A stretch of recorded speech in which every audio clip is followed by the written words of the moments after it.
BFM Business. Toute l'info éco et business à la mi-journée. 60 minutes business. Guillaume Paul.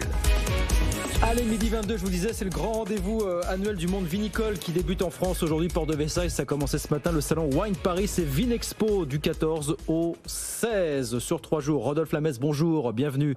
Bonjour. Directeur général de Vinexposium, donc qui est l'organisateur du salon. Il n'est pas élu l'an dernier, ce salon. Non. Comment ça va là ce matin? Il y a du monde ou Alors ce matin, c'est un sentiment d'allégresse en fait. Ouais. On a rouvert les portes. Ça fait 2 ans qu'on n'a pas travaillé. Il n'y avait pas eu de 2020 non plus. Non, on a été le dernier événement en 2020 à se tenir.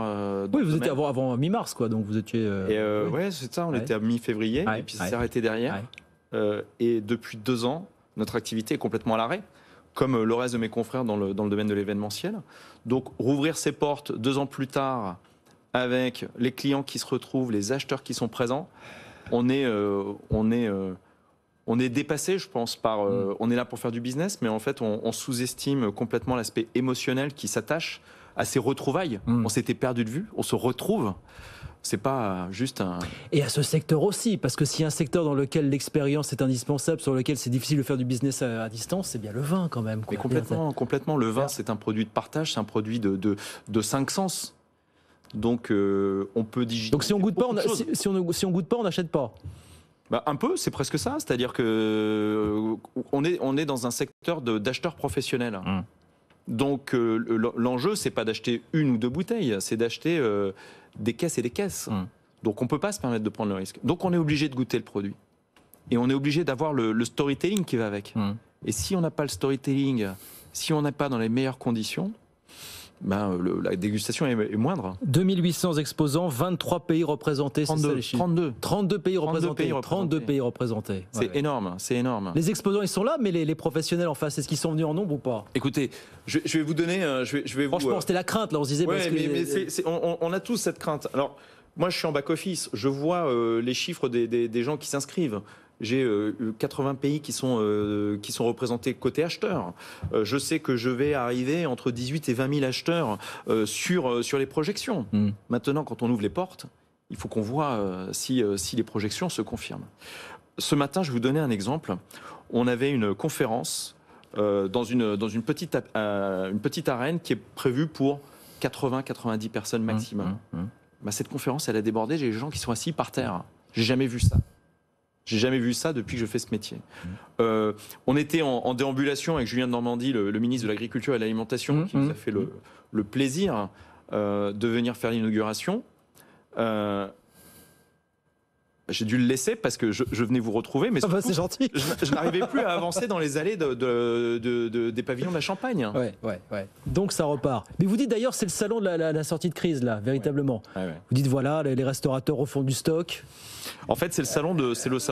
Il y a des levées des taxes américaines qui vont arriver, qui vont être aussi. Ça va être. Il y a un alignement des planètes. Il y a un alignement des planètes. Pourquoi? Parce que 2 ans sans grands rendez-vous internationaux, levée des taxes américaines, le Brexit, la concurrence asiatique, Australie, qui a pris du plomb dans l'aile avec le ban de l'importation de vin australien, il fallait le faire.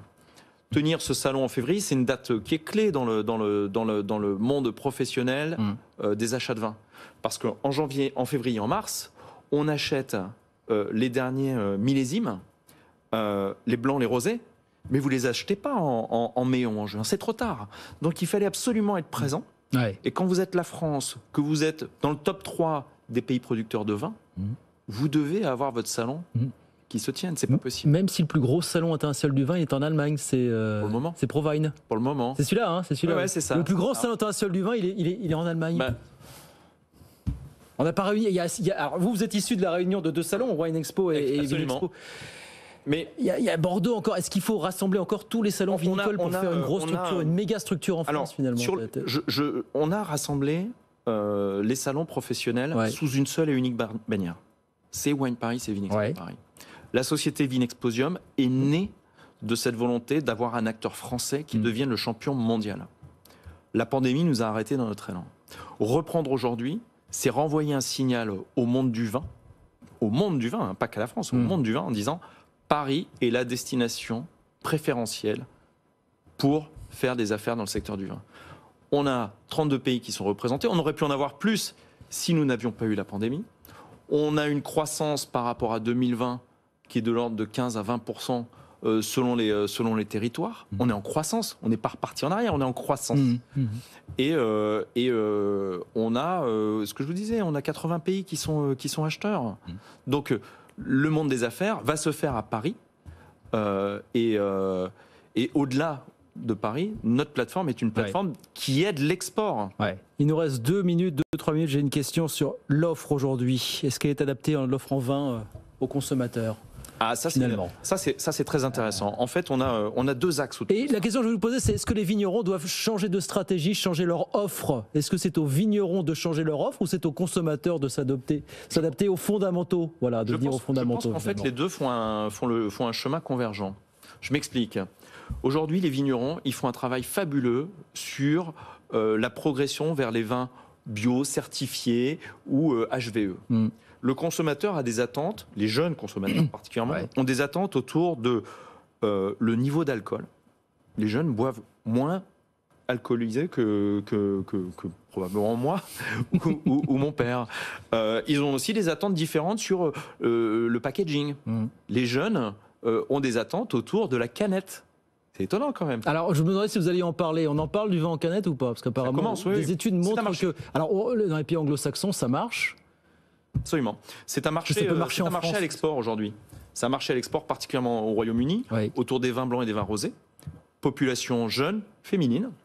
Mais si on regarde un petit peu de l'autre côté du monde, c'est ça qui est intéressant, c'est qu'au Japon, les produits en canette, alors on parle principalement de spiritueux, sont des segments très très très haut de gamme. Très haut de gamme. Le très bon produit est en canette. Donc vous voyez, il y a un potentiel d'évolution et de croissance à la fois sur l'offre du produit vinifié, mais également sur le packaging.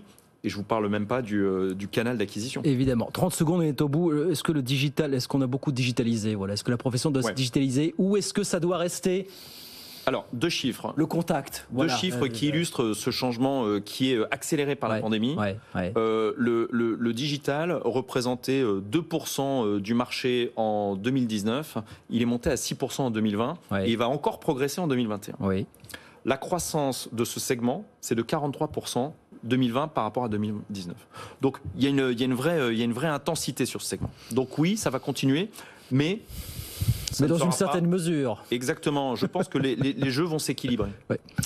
Bien. Eh bien, écoutez, bon courage pour ces 3 jours, effectivement, ce salon de la reprise, vous le dites vous-même. Salon Wine Paris et Vinexpo du 14 au 16, donc sur 3 jours, salon professionnel à la porte de Versailles, tout près de nos locaux. Merci beaucoup de Rodolphe Lameth. Merci beaucoup, directeur général de Vinexposium, qui est l'organisateur de ce salon. Merci beaucoup d'être passé nous voir aujourd'hui sur BFM. J'y retourne. Très belle édition 2022. Merci, très vite. Au revoir. 12h30, je vous redonne les grands titres dans un instant, et puis Lorraine Goumeau arrive jusqu'à 13h. À tout de suite. 60 minutes business. Toute l'info éco et business à la mi-journée sur BFM Business.